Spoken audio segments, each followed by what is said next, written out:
In today's video, I'm going to teach you how to create a checklist in Monday.com. By the end, you'll be able to add a clear, trackable checklist right inside an item's update so your team knows exactly what needs to get done and in what order. First, open any board where your work lives. Think of a board as the home for your projects or workflows. If you have many boards, pick the one that contains the item you want to work on.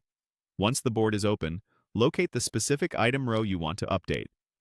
Next, open the item's updates. On the items row, look for the Update button. This usually looks like a small speech bubble.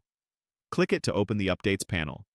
This is where conversations, status notes, and progress details live, keeping everything about that item in one place. Inside the Updates panel, you'll see a message box with a formatting toolbar. To start a checklist, click the check icon in that toolbar.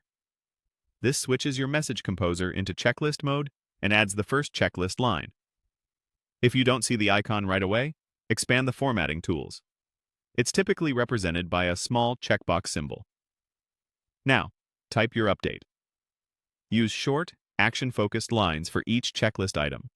Start with strong verbs like draft, review, or upload.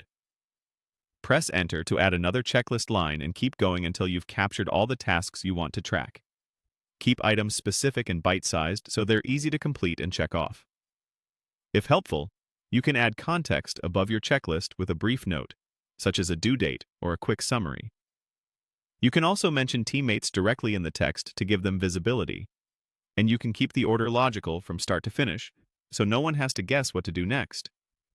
When your checklist looks good, click Update to post it. Your checklist will now appear in the item's update thread with interactive checkboxes, so it's easy to see progress at a glance. Anyone following the item can view the checklist and stay aligned, and the history stays right there in the same conversation for future reference. If you need to adjust wording later, you can edit the update. And if priorities change, just add a new update with an updated checklist to keep the timeline clear. That's all there is to it. Open your board, open the item's updates, click the check icon, type your checklist, and post the update. With this simple workflow, you'll turn scattered to-dos into a shared, organized list your team can confidently execute. Thanks for watching, and now you know how to create a checklist in Monday.com.